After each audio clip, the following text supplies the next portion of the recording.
My name's Mark Worthington. I'm the curator of the museum, and I'm responsible for the historical contents of the museum, and also responsible for the guiding. My colleagues and I, we guide the groups when they come into the museum.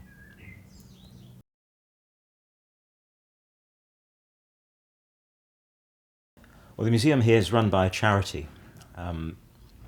Once the running costs of the museum are paid for, the profits go back into the communities.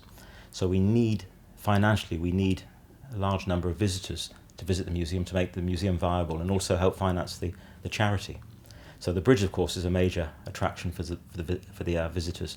But we decided in 2004 we would build a full-size replica of a Horsa glider, because there are none left.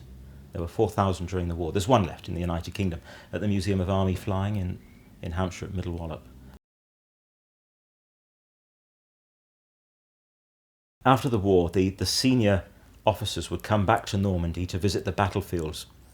General Gale, who commanded the 6th Airborne Division, the senior brigade commanders, and they're in the Café Gondry on the other side of the canal. And General Gale in the 1970s said, well, it'd be a good idea to have a museum about the 6th Airborne Division. And one of the officers, the lowest ranking man, got the job of founding an association called the Airborne Assault Normandy Trust. And working closely with a French charity, they created a museum, the two charities, on the other side of the canal at Bénouville. And that was open until 1997. And in 1997, the lease on the building was up, so we had to leave. The charity had to leave. And this museum was built in 2000. It was ready. It was opened in 2000 by the Prince of Wales. We're talking about, you're making a film about Pegasus Bridge. I knew these men. I knew John Howard and the regular visitors here.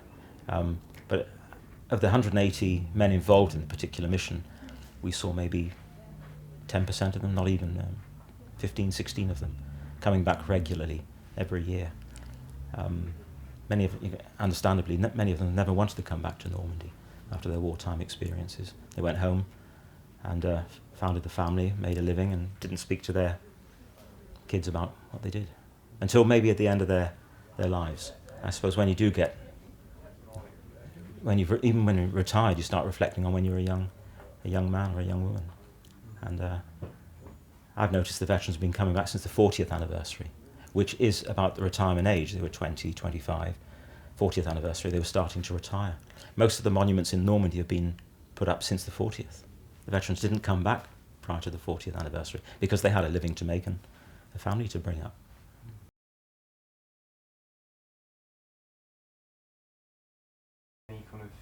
Yeah, there was one. I always recall John Howard talking about Brotheridge, Den Brotheridge, who of course was killed, mortally wounded, crossing the bridge.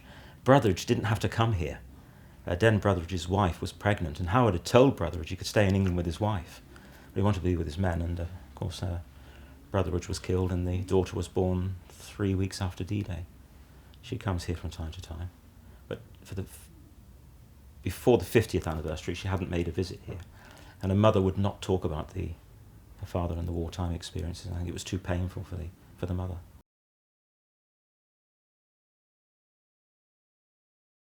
When John Howard passed away, his daughter found a box with some of his souvenirs in there, and amongst them was the German flag, swastika flag.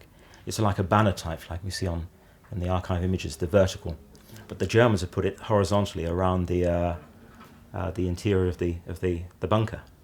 So John Howard's men recovered that. And when he went down into the bunker, the men were standing on it, jumping up and down on this flag apparently, and burning it with cigarettes.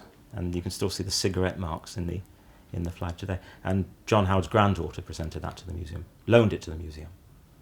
And we have John Howard's helmet with a sniper hole in the front. The bullet went in the front, just out the back, and just took the skin off the top of his head. Had a blue scar across his head. And there's his ration pack, his emergency ration pack, which did have some French francs in it, which they could use. But John Howard was playing with a chaplain prior to D-Day, and he lost the money playing cards with the chaplain. There's also Den Brotheridge's flask, and the men tried to give Brotheridge a drink from the flask before, but he was mortally wounded. There was nothing they could do.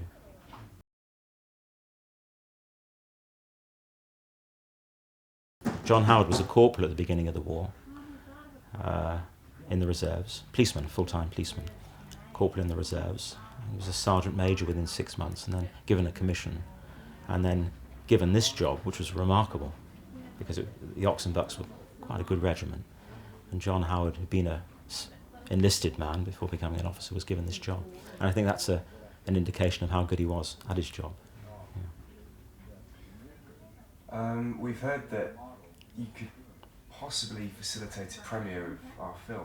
Oh, yeah. When it's out. Delighted. Oh, yes, delighted, yeah. In the park of the museum, it would be wonderful with a bridge behind. It really would be a great privilege and honour for us.